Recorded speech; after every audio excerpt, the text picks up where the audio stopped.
Hi, I'm Adinda from Klooster, and I got the idea for the Emote VR Voicer from previous artworks, essentially.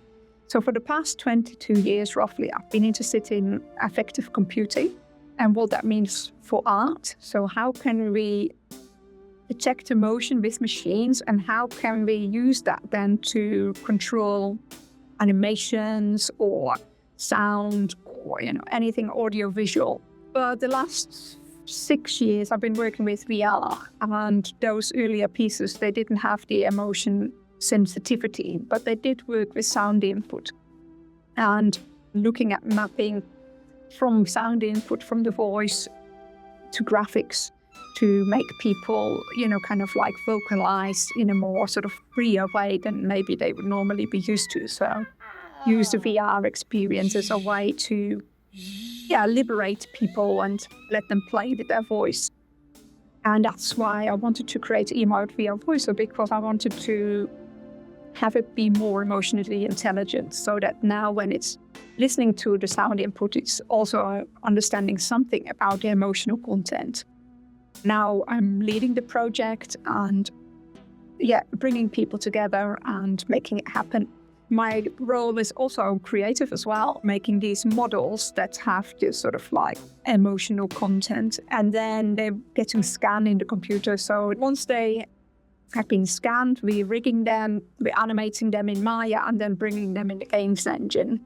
Normally the problem would be that a scan like that would have a lot of details. We've been able to reduce the poly count by baking the mesh into the model and thus preserving the high definition look, but actually having a low poly mesh. And that was done with Natalia Buzzi, who was a student here in games art at MMU.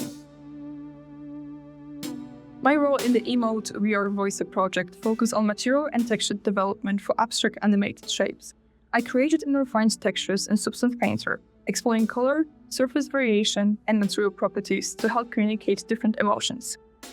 For me, the value is learning how to collaborate across different skill sets. As an artist, it's easy to focus just on the visuals, but a project like this reminds me that successful outcomes depend on teamwork and understanding how each role connects. It's also given me early exposure in industry-style workflows, which makes me feel more prepared and confident about transitioning into a professional role after I graduate. Hi, my name's Carlo Harvey. My role in the Emote VR project is effectively one of mentorship, but also sort of overseeing some of the connections between digital and technology. So anything that can really help see the project to fruition. I learned loads of things so far. I've learned new tooling in game engines. I've learned about singing and how it helps support people from a medtech perspective. I've learned things that help myself as well from sort of my own perspectives around mentoring and how I approach mentoring versus sponsoring. So lots of things that have been learned through the course of the project. Hello, my name is Dr. Robyn Dowlen, and I'm a research fellow at the Research Centre for Arts and Wellbeing at Edge Hill University. And my role is as a co-investigator on the Emote VR Voicer project. So I think the most exciting aspect of this project for me is that there's really not a lot of research in the field of arts and health that looks at virtual reality artworks. And it's really important for us to understand the different ways that the arts can support people's mental health and well-being. I think the value of an interdisciplinary collaboration like this one is that we all come together from different backgrounds and expertise. So it's been really illuminating to me to work with people from different backgrounds, AI, VR, arts, to really gain an understanding of what it means to be in the moment when we're taking part in these artwork experiences. So I'm Nick Collins. I'm helping out with machine listening and machine learning for the Emote VR Voicer project. For the speech, we can run speech recognition followed by a sentiment analysis.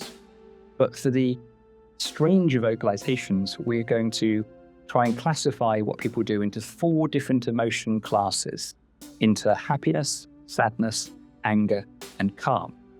However, for the experimental vocalizations, because there isn't a standardized training database, of strange sounds and the 4 different emotion classes. We're going to build our own neural network, which isn't particularly large because it has to run live, it has to run in real time on a Quest VR device. So the challenge is coming up with something robust enough to cope in a gallery setting.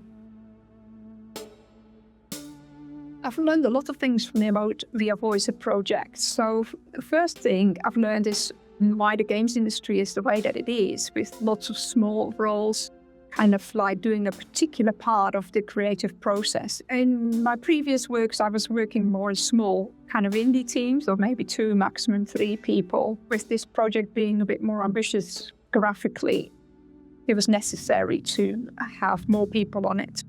And that's really good because then people can stay up to date in that particular area and do a really good job at it. And so overall, the quality of the project can really increase. So I think when we're trying to understand experiences and the changes in well-being while someone is taking part in a VR artwork is really challenging because we don't want to detract from the experience that they're having. So we have to bring together a number of methods to be able to see how they were feeling before, how they were feeling after, following up about their experiences by asking them qualitative, open-ended questions. Interdisciplinary projects are somehow few and far between. So for the School of Digital Arts, which is set up, and it's quite a recent innovation, really, we're focusing on like a new avenue of art. So interdisciplinary projects that sort of explore this melting pot are super important to the university, not just for SODA, but also for the people that work here.